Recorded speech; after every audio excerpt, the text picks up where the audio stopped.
Tucson is an amazing city. We have nearly 365 days of sunshine, a beautiful mountain range, a low cost of living, an incredible university, and an equally awesome community. Our city is truly a gem that is largely unspoken about on a world scale. That is until now.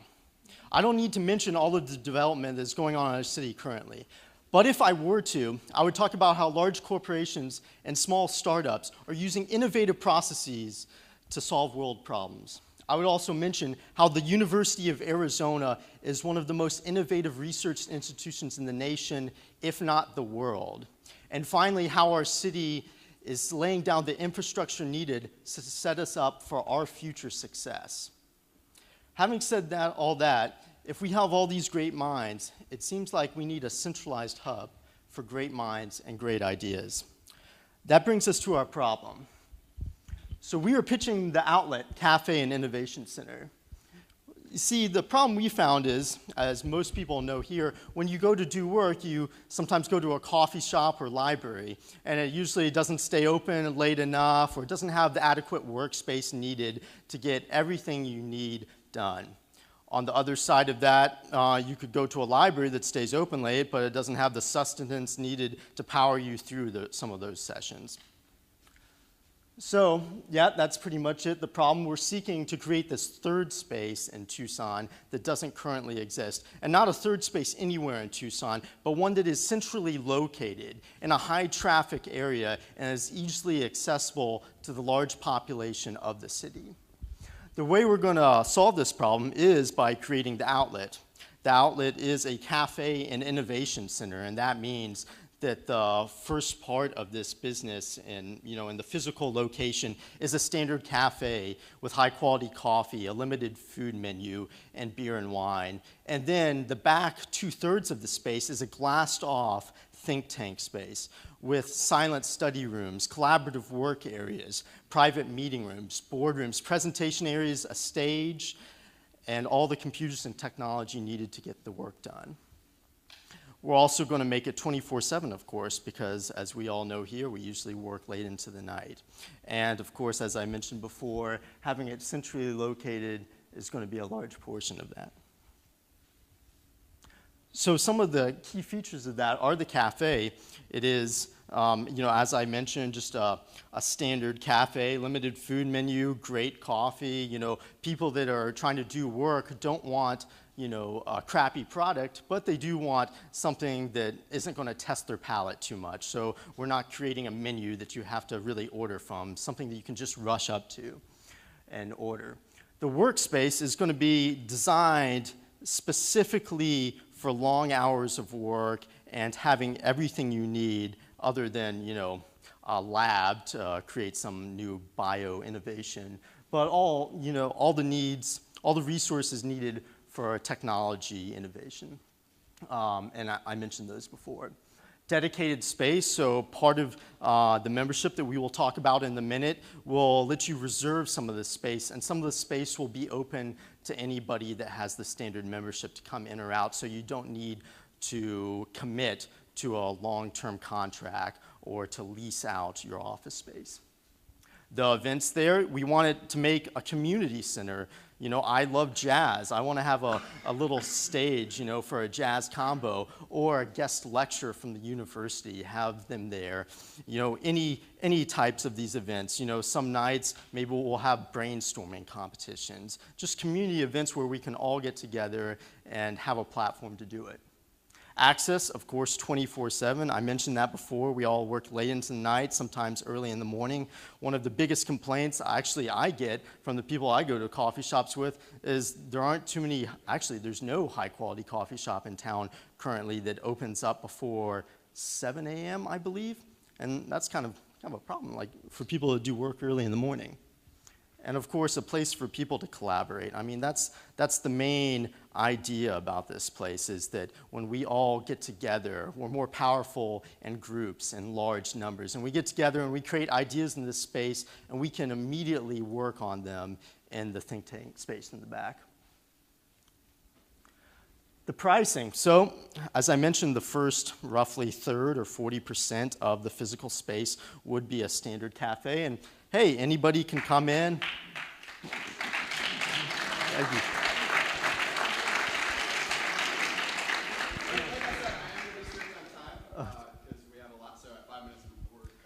Let me bring my team up here to answer the question. Come on up.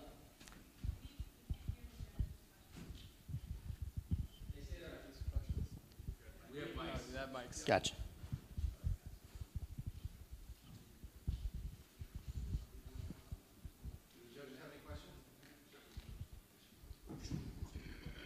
Is this for profit? Yes. Good luck. Thank you. So what's the ask? The ask? Yeah, what do you need? From a capital standpoint, immediately we need probably roughly $20,000 to $30,000 to allow us to keep working on this project. Victor and I are the founders, and to keep pushing forward, and our lawyers and consultants to keep, and our architect to keep working on that. Largely, it's going to be, depending on space, between $600,000 and $900,000, depending on the space for the startup capital. So you didn't get to it in your presentation, so I'll ask the question, how are you making money? All right, we're making money. Obviously, the cafe, that's pretty standard. The membership for the back is a standard membership will be $50. We polled 85 people. We did some validation and found that the weighted average is $21.8 that people are willing to pay for a standard membership for all these benefits. Having said that, a large proportion of people were willing to pay a lot more than we asked, more than $75. So we're doing $50 for a standard membership. That gets you all that access. For a larger membership, it'll be roughly around, for the exclusive membership, around $275 a month for a physical office there, a little kind of glassed-in cubicle. Yes, sir. So the amount of space that you're paying, was it 600 to 900? Yes, sir. How many square feet is that? That 900,000 would be roughly 6,000 square feet. And if you take the 900,000 case, how many members do you have to break even?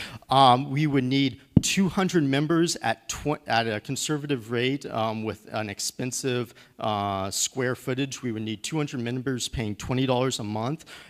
Plus 10 spaces rented out at $275 per month.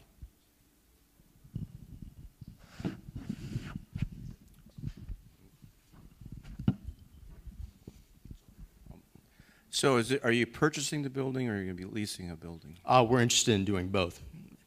So that number. Or not at the same time, obviously. No. Yeah.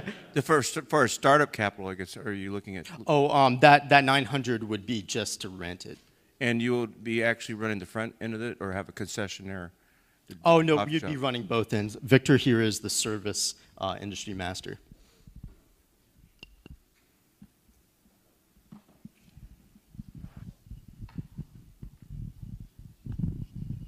So where would you have this magical place in town if you could dream it?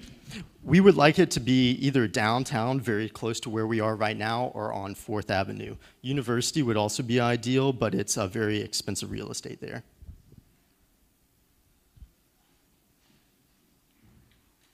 And we're also offering up the idea of fixed tenants. AZCI actually offered up the idea of leasing out 1,000 to 2,000 square feet from us.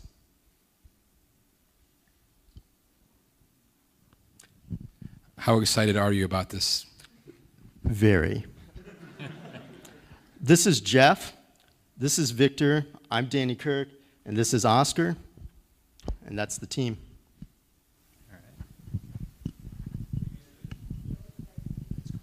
What do we do? So my background is marketing, corporate strategy, have run several small businesses, and I've been assisting the team kind of with thinking through the strategy, the potential partnerships that could be leveraged that would bring additional benefits to the members and maybe lend to scalability, the possibility to allow others to franchise this without capital, maybe rebrand existing coffee shops to bring in some of the knowledge sharing and relationship and community building to kind of create a national network of startup community through a platform like this. That's the contribution I've made. And my background is in food and beverage, food service consulting, and commercial kitchen design. I'm in business management.